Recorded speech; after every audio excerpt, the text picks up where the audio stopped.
What's the most X-Files-like experience you've had in real life?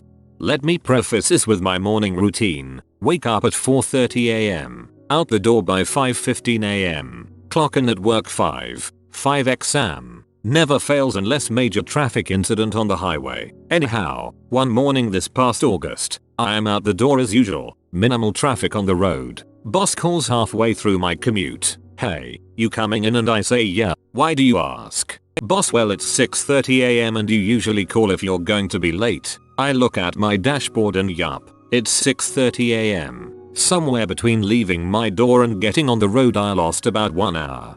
Check your timeline on Google Maps if you have it on your phone. It records where you go unless you disable it. You could use it to see where that hour went.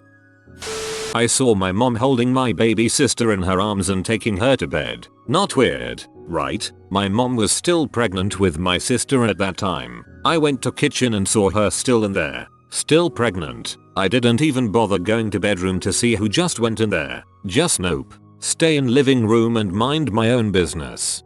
Haha, love your reaction though. Like no way. Frick this. I am not playing your games. Frick off. Late to the party but I'll share anyways. One day I'm over at a friend's house and we go into the kitchen to do something. Both him and I are moving around the kitchen. All of a sudden we hear a pop and then there is a small spot of orange gooey stuff on my friend's shirt. To this day we have no idea what it was. Looked around the entire kitchen and didn't find anything that looked similar to the goo.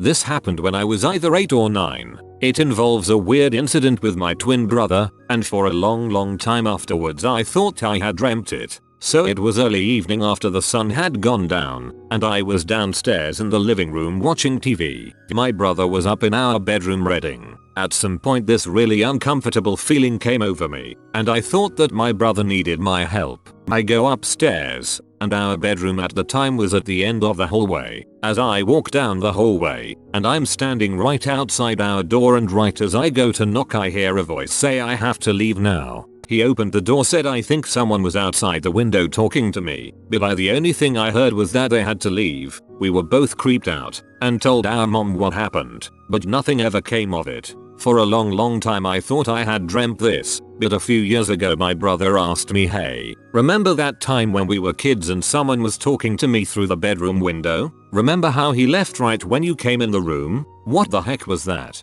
Because he remembered it exactly the way I do, I'm convinced this really happened. I was 6 and my brother was 10. We had a 21-year-old foster brother who lived with us off and on. One night I woke up to see him standing in the doorway of my room, checking on me. I said his name in a questioning voice. He said, "It's okay. Go back to sleep." Around the same time, my brother woke up in tears. He said he'd had a dream about a knight standing on a hill, and it made him feel very sad. Turns out our brother died in a car crash that evening. This brought tears to my eyes. Sorry for your loss, even if it was some time ago. My wife calling my name. Nothing unusual about that, except that I did not hear it with my ears, as I was listening to Led Zeppelin's In My Time of Dying on the stereo, and it was cranked up. I heard it in my mind. I walked to the bathroom as I knew my wife was taking a bath. I found her face down in the water. She was unconscious, having suffered an epileptic seizure. Fortunately, I found her in time. Apparently Robert Plant had a traumatic experience that involved this song as well. Moral of the story, don't frick with this crap. Ghost car. I worked the overnight shift at an AM radio station back in the 90s. Saw a car come down the driveway to the parking lot. Went out to see who it was and the car was just gone. I would have seen if it had turned around or backed out. Thought I was going nuts until the announcer strolled out of the studio and said, "What happened to that car?" Maybe it was Art Bell checking to make sure you weren't playing the wrong segment.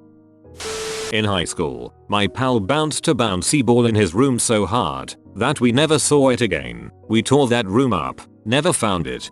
There was a Twilight Zone episode like this. Parents hear their child calling them at night. Go into her room, can hear her but not see her. Turns out she fell out of bed, rolled under the bed and into another dimension. Not as spooky as some other things I've read, but I was sitting at my computer with my door kinda cracked open, enough to where I can see out. My door is right next to my desk so I can see out. I then see like 5 men in suits walk up the stairs and start walking to my room. I should be freaking out, but I can't seem to move my head. Then they reach my room and kick the door open all the way. Then suddenly I can't move my head again. All the men are gone but my door is wide open. Still freaky to think about sometimes.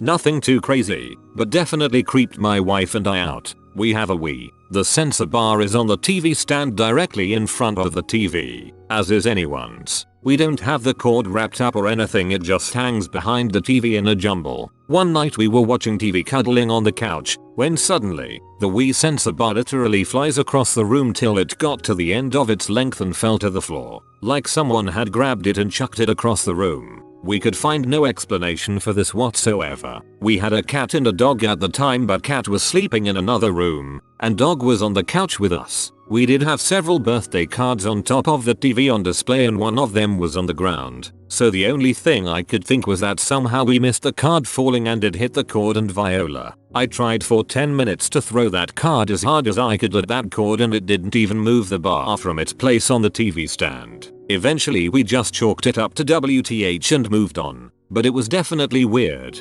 If the dog doesn't freak out and the cat isn't going berserk, it's fine. That's what I tell myself anyway. My cousin and I both remember a room that apparently doesn't exist. When we were both around 10, my cousin was having family problems, and my mom invited her to stay with us while it got sorted out. It was pretty fun, kind of like having a temporary sister. We ended up talking about it a few years ago, reminiscing about the weird things we would do together and some of the memories that stood out the most, among them the night we stayed up laughing at my golden retriever, who kept trying to steal my pillow off the bottom bunk when we were trying to get to sleep. Only problem was, we didn't have a dog, and I never had a bunk bed. For whatever reason, I'd never considered how little sense the memory made. Thinking maybe she was just going along with the story, I asked her what color the bed frame was. She thought about it for a second and then answered red. She was right. According to my mom, we never stayed over at anyone else's house, and even if we had, I still remember what her friends' houses looked like. None of them had red bunk beds. I still have no idea what happened. We're all convinced that something is going on in the flat above the one my parents have lived in since 2002. For starters, all of us, me, my siblings, our parents, as well as some of our neighbors, occasionally heard furniture being dragged across the floor when no one was currently living there. Sometimes we'd hear the footfalls of a running child as well. There is also the fact that in the years since we moved there, 2 different married couples lived there, both divorced within a year. A third couple came the brink of divorce to the point where they stopped living together for a while. She went to her parents' home I think, and he also went to stay somewhere else. Apparently in their time away they mended things and, after hearing stories about that flat, decided to move out. No idea if they're still together as of now. Actually, before I moved out in 2009 a couple was remodeling it, apparently spent a ton of money on it, but their relationship fell apart and they never got married. Every few weeks my girlfriend or I will see STCH sight of colorful lights moving past our 3rd story apartment window at night. I, the Scully of the relationship, am convinced it is some trick of the light, with a police car's flashing lights reflecting off of something and bouncing back to our window. My girlfriend is certain that someone is flying a drone past our window to spy on us. I always run out to check as soon as I see the lights, but I never see a drone. The lights look like a drone, but they move too fast and they move through tree branches, so I don't think it's a drone. It's probably aliens though.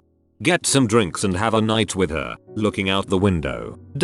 And drink every night until you see it.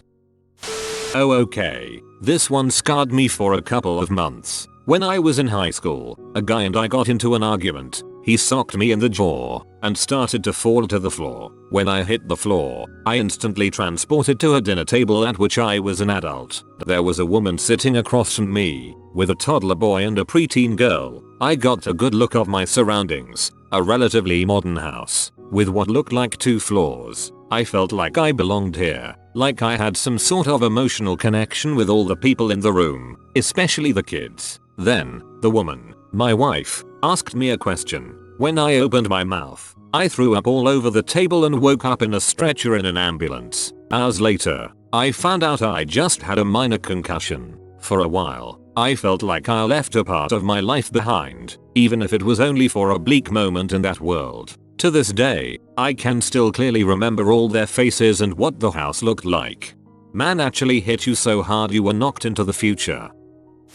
6 years ago, I was hanging out with my siblings in our yard during a clear, sunny day around high noon, and I suddenly caught something moving in the sky out of the corner of my eye. When I turned to get a better look, I couldn't reconcile what the frick I was seeing. It was a metal cube just gliding through the air pretty high up. I proceeded to absolutely lose my crap and my sibs saw it as well before it disappeared behind some trees. We ran to the other side of the trees but it was already gone. Still creeps me out to think about. We did live right next to a military base, so make of that what you will. Thing had all the aerodynamics of a literal brick though. It hung in the air in precisely the way that bricks don't, is what you're saying. Sounds like part of a Vogon constructor fleet to me. I driving down the highway about 3 AM when a semi-truck pulled alongside me then swerved into my lane running me off the road and down a very steep incline. I remember going over, I gunned the engine, why I don't know, but as I was going downhill I kept telling myself to step on the brake. I couldn't move, it was like someone was holding my foot down. Then I heard this voice tell me, okay now you can step on the brake. Neither my infant daughter nor myself were injured and the only damage to the car was a hole in the oil pan. Both the tow truck and the highway patrol officer was incredulous that I didn't roll the car. They told me if I had tried to stop any sooner than I did I would have probably killed us both. It's like a vocal form of dad reflexes. I was digging a grave for a passed on pet in the woods behind my house. I leaned on my shovel to stop for a break. I saw some kind of animal dart in front of me and leaned forward to look at it closely. It had vanished. Next thing I knew, I woke up lying on the ground and for some reason didn't worry about it. I just got up and began digging again. It was a hot summer in the mountains, so when I got weak and exhausted a little later I figured I was getting heat exhaustion. So I went back to my mom's house to cool off. She freaked out because I was covered in blood. I had a big skip mark cut on the very top of my scalp, like something very sharp had skipped across my head like a skipping stone. It was in the middle of a property that backs to a big multi-county lake a mile or two back, and on other sides was just dense forest my family owned. No idea what it was. My money is you got hit by a stray bullet that skimmed your scalp, or something like that. You have been visited by the typo dog. He will protect you from all typos in the next 24 hours. If you are new to the channel, you can subscribe. I publish new videos every day. Until then, check another video, or don't. Either way, have a great day you magnificent people.